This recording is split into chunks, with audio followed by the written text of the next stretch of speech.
Tengan buenos días, buenas tardes o buenas noches, queridos estudiantes. A continuación se realiza el video explicativo que resumirá las actividades llevadas a cabo a lo largo de la tercera semana del mes de marzo. Tomamos en cuenta que ya nos encontramos cursando la segunda unidad temática, que es la poesía boliviana, y dicha unidad llega a tener un apartado especial que lleva por título Las figuras literarias. A continuación comprenderemos la definición de figuras literarias, que son ciertas formas de construcción expresiva que embellecen o realzan la representación de ideas o sentimientos.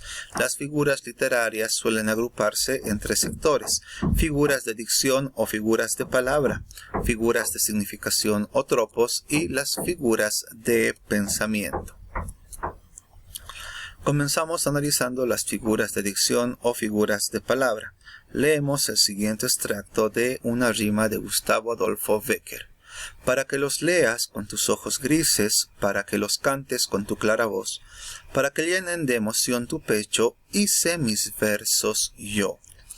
Podemos observar cómo las figuras de dicción o figuras de palabra son, realizando el análisis del ejemplo dado, aquellas figuras que utilizan la repetición, la supresión o la adición de elementos hacia las palabras para dar una mayor énfasis o aclarar el significado que el autor quiere dar a una producción poética. Las figuras de dicción o palabras tienen como primer subtipo el epíteto.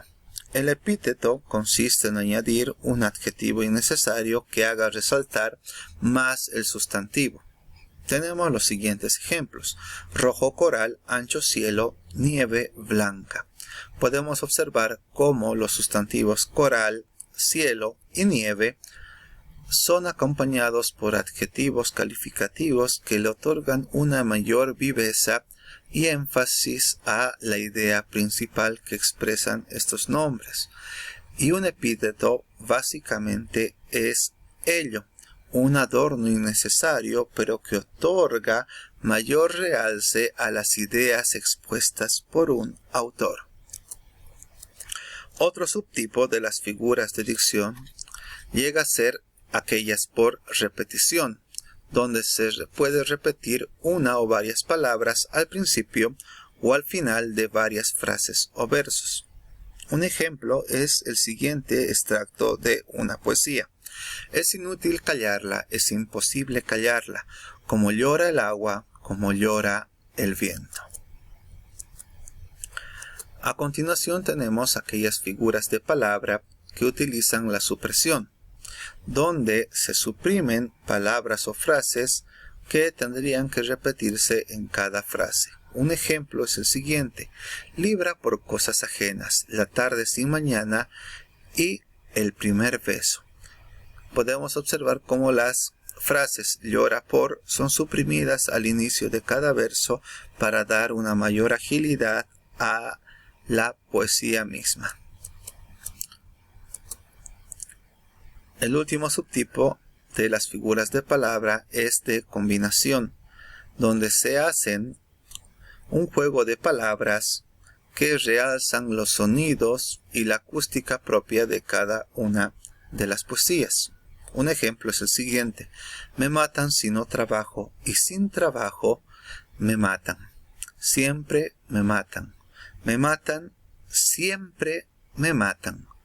Podemos observar cómo en esta poesía hay un juego de palabras que alterna entre la sonoridad, la repetición y el cambio de sintaxis para poder dar un acercamiento de viveza acústica a la poesía misma. El segundo tipo de figuras literarias son las figuras de significación o tropos. Podemos leer que estas figuras de significación o tropos cambian el significado de las palabras, dándoles un sentido distinto, pero relacionado con aquel sentimiento primitivo. se van a clasificar básicamente en dos tipos. Antes de observar estos dos tipos, veremos este ejemplo del viento en la isla de Pablo Neruda. El viento es un caballo, óyelo como corre por el mar, por el cielo. Quiere llevarme. Escucha cómo recorre el mundo para llevarme lejos. Escóndeme en tus brazos por esta noche sola, mientras la lluvia rompe contra el mar y la tierra su boca innumerable. Observamos cómo estas figuras de significación otorgan un simbolismo a el significado viento. De alguna forma están construyendo una significación propia para lo que es el viento, visto desde el punto de vista del autor.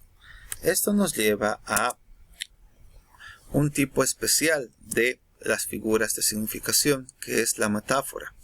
Consiste en aplicar un significado semejante para luego resaltarlo. La metáfora es una comparación sin el nexo comparativo. ¿En qué sentido? Se toma dos elementos propios de la realidad y se intenta realizar una relación donde un elemento será explicado por el otro. En los ejemplos podemos darnos cuenta de ello. Luna de plata, cielo de fuego, llanto de guitarra, agua cantarina. El concepto de luna de plata sería inexistente dentro de nuestra realidad. Sin embargo, deducimos que es una metáfora ya que toma dos elementos propios de la realidad, que es luna, el astro propio de la Tierra, y plata, un mineral propio que llega a ser muy codiciado por su brillantez y otros atributos. De esta manera se concentran estos dos términos en un solo concepto, que es el de luna de plata, donde se otorga la idea de brillantez y palidez al astro durante las noches. De la misma forma, cielo de fuego logra unir dos conceptos de la realidad, otorgando una significación poética, donde el cielo, debido a su tonalidad amarilla al crepuscular el día, llega a tener una visión de llamas encendidas a lo largo de las nubes y regadas por el firmamento. De esta forma, la utilización de una metáfora logra dar una idea poética a un elemento visual, olfativo o sonoro. Las figuras de significación o tropos tienen también la metonimia y el sinécdoque, donde hay relaciones parciales del significado. Analizamos estas dos figuras de significación o tropos en los siguientes ejemplos. Tenemos espadas victoriosas, donde nosotros podemos descifrar por simple lógica que las espadas no pueden obtener ningún tipo de victoria. Los que tienen la victoria son aquellos guerreros que portan las espadas. Sin embargo, haciendo una sustitución de instrumento por autor, mencionamos espadas victoriosas, dándole un mayor realce al instrumento que es utilizado por aquellos que llegan a luchar. De la misma forma, cuando mencionamos, en el ejemplo 2, el hecho de bebo un vaso de agua, nosotros, por lógica, no podemos beber un vaso, ya que es el recipiente que contiene el líquido. Sin embargo, hacemos este cambio de ideas para mencionar o mostrar una forma poética que llegue a cambiar el continente por el contenido. Luego tenemos el ejemplo de tiene 15 primaveras, donde podemos inferir que la vida no solamente corresponde al periodo comprendido en la primavera. Sin embargo, hacemos el cambio de la parte por el todo. En lugar de mencionar 15 años, tomamos una parte de ese año, la parte más llamativa, colorida y alegre, que son las primaveras, para poder ajustar a la juventud propia de tener 15 años. Y de esa forma se da un realce de juventud, de vitalidad a la expresión de 15 primaveras. Si yo dijese tiene 15 otoños, doy un realce de tristeza a esa edad ya que el otoño es visto como un momento lúgubre y melancólico. Por último, cuando decimos la frase de respeta las canas, nosotros damos en cuenta el efecto por causa, en lugar de mencionar la edad correspondiente de una persona, porque tendríamos que decir respeta mi edad. Lo que hacemos es cambiar el efecto por la causa. Tomamos en cuenta que el efecto de el envejecimiento son las canas.